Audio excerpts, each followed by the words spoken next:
Hi అండి, నమస్తే. Welcome back my channel. ఈరోజు వీడియోలో పండు మిరపకాయలు టమాటాల పచ్చడి ఎలా ప్రిపేర్ చేసుకోవాలో చూద్దామండి. ఈ వీడియోలో చూపించిన విధంగా చేసుకోండి. పచ్చడి రుచిగా ఎక్కువ రోజులు నిల్వ ఉంటుంది. అలాగే అన్నము టిఫిన్స్లోకి చాలా బాగుంటుంది.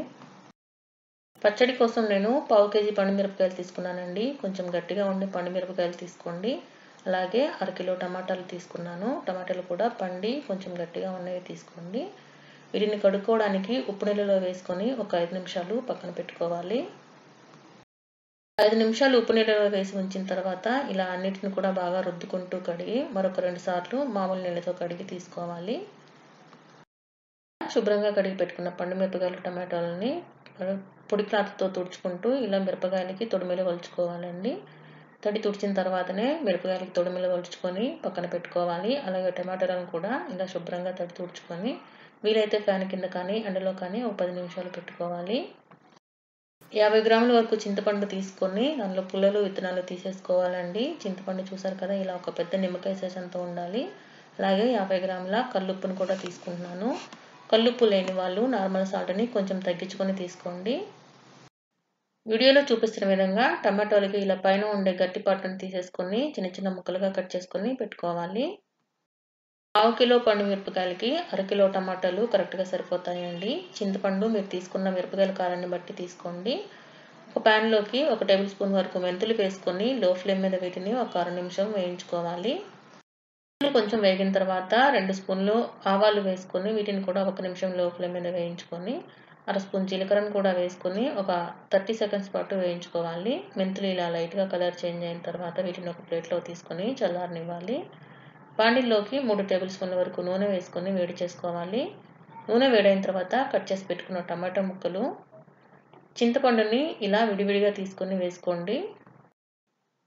అలాగే కొలిచి పెట్టుకున్న ఉప్పులో నుండి సగాన్ని వేసుకొని వీటన్నిటిని కూడా బాగా కలుపుకోవాలి.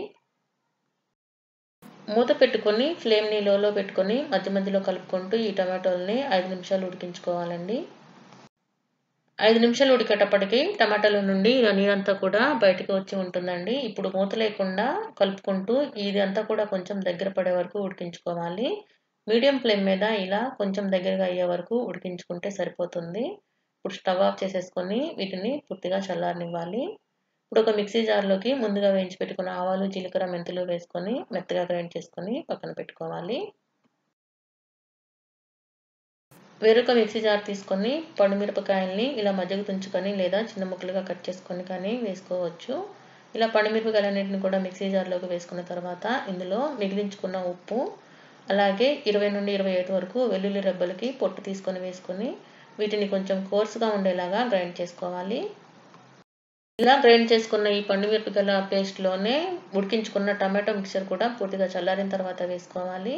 ఒకసారి ఇవన్నీ కూడా బాగా కలిసేలాగా కలుపుకొని కొంచెం కోర్సుగా ఉండేలాగా గ్రైండ్ చేసుకోవాలి. పచ్చడి మరీ మెత్తగా కాకుండా కొంచెం కోర్సుగా ఉంటే టేస్ట్ బాగుంటుందండి. వీడియోలో చూపిస్తున్న విధంగా పచ్చడిని గ్రైండ్ చేసుకొని పక్కన పెట్టుకోండి. పోపు కోసం 150 ml వరకు ఆయిల్ వేసుకొని వేడి చేసుకోవాలి. ఆయిల్ వేడైన తర్వాత 1 స్పూన్ శనగపప్పు, 1 స్పూన్ మినపప్పు, 1/2 స్పూన్ ఆవాలు, 1/2 స్పూన్ జీలకర్ర వేసుకొని అవి కొంచెం ఫ్రై అయిన తర్వాత ఒక 10 వెల్లుల్లి రెబ్బలని కొంచెం లైట్గా క్రష్ చేసుకొని వేసుకోవాలి. ఇవి కూడా కొంచెం ఫ్రై అయిన తర్వాత 4 ఎండుమిరపకాయలను కూడా వేసుకొని వెల్లుల్లి కొంచెం కలర్ చేంజ్ అయ్యే వరకు లో ఫ్లేమ్ మీద వేయించుకోవాలి. ఇప్పుడు ఇందులో 1/2 స్పూన్ పసుపును వేసి ఒకసారి బాగా కలిపి ఫ్లేమ్ని లోలో ఉంచుకొని గ్రైండ్ చేసి పెట్టుకున్న పచ్చడి వేసుకొని బాగా కలుపుకోవాలి. పండుమిరపకాయలు పచ్చివే వేసుకున్నాం కదండి. ఈ పచ్చడిని పోపులో 2-3 నిమిషాలు ఉడికించుకుంటే అవి కూడా బాగా ఉడికి పచ్చడి ఎక్కువ రోజులు నిల్వ ఉంటుందండి. అలాగే టేస్ట్ కూడా చాలా బాగుంటుంది. ఇలా 2-3 నిమిషాలు మీడియం ఫ్లేమ్ మీద ఉడికిన తర్వాత స్టవ్ ఆఫ్ చేసేసుకొని ఇందులో గ్రైండ్ చేసి పెట్టుకున్న ఆవాలు, మెంతులు, జీలకర్ర పొడి వేసుకొని బాగా కలుపుకోవాలి. ఒకసారి ఉప్పు చెక్ చేసుకోండి, అవసరం అనుకుంటే యాడ్ చేసుకోవచ్చు. టమాటో పండుమిర్చి పచ్చడి రెడీ అండి.